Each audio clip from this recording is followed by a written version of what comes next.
喂，你哋睇下呢個題目，一場最熱鬧嘅派對，一個最孤獨嘅人。哇，是咪一聽就覺得好奇怪、好武斷呢？究竟一個全城最 high、最爆嘅 party，點解會同一個勁孤獨嘅人扯上關係？今日我哋就一齊嚟拆解星期二節嘅那首超經典嘅青玉案原色。好，首先出場的就是我們的男主角辛棄疾。要明白他，你一定要知道他城市人最想做的是什麼。其實他的人生目標很簡單，很直接，就是着起盔甲，揸着武器，上戰場殺敵，收復失地，做一個真正保家衛國的大英雄。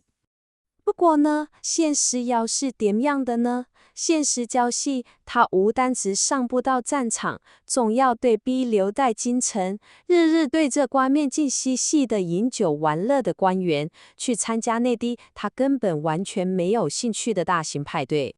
好，我們先暫時介紹一下那位失意英雄辛棄疾。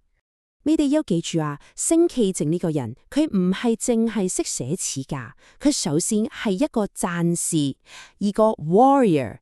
佢由細到大嘅志願就係要帶兵打仗，收復翻被金人佔領咗嘅北方土地。唉，可惜啊，當時嘅南宋朝廷班官員大部分都係主和派，佢哋唔係真係想和平，而係驚打仗會影響到佢哋一日飲酒作樂、花天酒地嘅嘆世界生活。所以呢，辛棄疾就算有滿腔熱血，都完全冇地方發揮，成日都覺得自己同呢個醉生。講翻呢首詩嘅背景，就係發生喺南宋一年一度嘅元宵節。古時叫做元節。嗱，你唔好以為古代嘅元宵節淨係食下湯圓咁簡單喎。喺當時呢個絕對係全年最大、最爆、最嘈嘅一個超級派對哦。我哋一齊嚟感受下個開場有幾震撼。東風夜放花千樹，更吹落星如雨。哇！呢句嘢嘅畫面感真係爆晒燈。佢嘅意思係夜晚嘅春風好似一下子令到成千棵樹開滿晒花咁，其實係形容成條街掛滿五光色色、各式各樣嘅花燈。跟住仲勁啊，更吹落星如雨，天上嘅煙花係咁樣爆開，啲火花跌落嚟就好似成場流星雨咁樣。你試下想象下個畫面有幾靚幾壯觀。當時的元宵節絕對是一場感官上的 overload， 視覺上有看到聽不完的花燈海、煙花，仲有好多好靚的寶馬吊車，即係有錢人的名貴馬車，同埋舞龍舞魚等的表演。聽覺上周圍都係啲鳳簫嘅音樂聲，再加埋啲人嘅笑聲同埋千幾聲，嘈到拆天。嗅覺上呢，啲有錢人坐住架靚車行過，成條路都充滿住佢哋身上嘅香水味，成件事就好似將而家嘅蘭桂坊、年宵市場同埋迪士尼煙花匯演全部擺埋一齊咁，超級熱鬧。就喺所有人都沉醉喺呢片喧鬧燦爛之中嘅時候，我哋嘅主角辛棄疾，佢嘅焦點竟然完全冇喺度。喺呢個茫茫人海裏面，佢只有一個目標，就係好努力咁揾轉一個人。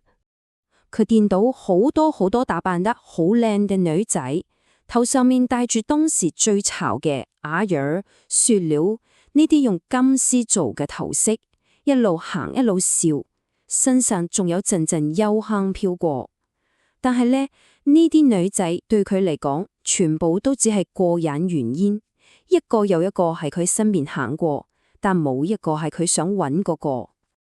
咁成個神靈過程係點嘅呢？首先目標好清晰，就係要揾一個特定嘅人。但問題係現場人實在太多，啲燈光又太散，真係好難揾。咁點算啊？佢就不斷咁揾，詞序裏面用咗個詞叫做千百度，即係話佢揾咗成千上百次，你完全可以想象到佢當時有幾焦急、幾失望。喺全程最熱鬧嘅地方，佢反而覺得自己係最孤獨嗰個。揾嚟揾去都揾唔到，就喺佢差唔多想放棄嘅時候，最戲劇性嘅一刻就出現啦。那一句就係整首詩嘅經懷所在。驀然回首，那人卻在燈河闌珊處。佢踏破鐵絲冇覓處，揾咗整晚嘅嗰個人，原來一直都喺度，只係靜靜咁企咗喺一個燈河闌珊處嘅地方。咩叫做燈河闌珊處啊？就係燈光最稀疏、最暗淡、人最少嘅嗰個角落頭。嗱，呢度就係文學上一個好高招嘅手法，叫做反襯。你睇，一邊係花枝招展，喺燈光下面爭言道理嘅人群，而另一邊就係一個人靜靜咁插喺暗角，對所有微鬧都毫不在意嘅身影。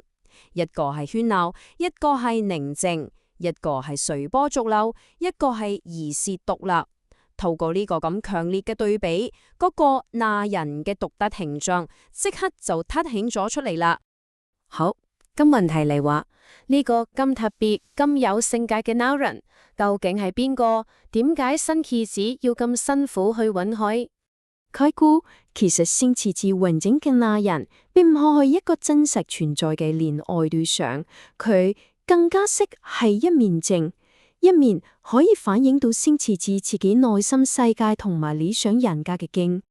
我哋將所有線索拼埋一齊睇，嗰個孤高脫俗、唔中意熱鬧嘅那人，其實就係辛棄疾以自己理想之中嘅人格。佢唔想好似朝廷嗰班人咁沉醉喺虛假嘅繁花入面，唔記得國家嘅危難。佢寧願自己一個人孤獨，都要堅守自己嘅信念同埋價值觀。所以呢首赤木板上好似係揾情人，但係實際上係透過尋找一個知己嚟表達自己不願同劉克咁嘅高尚情操。最後呢首詩其實都留低咗一個問題俾我哋每一個去思考。喺呢個充滿住各種潮流同聲音嘅世界，你會選擇做一個投入喺燈火璀璨之中嘅人，定係你寧願獨自一人企喺燈河闌珊處堅守自己嘅嗰個那人呢？呢個問題真係值得我哋每一個人好好咁樣諗一諗。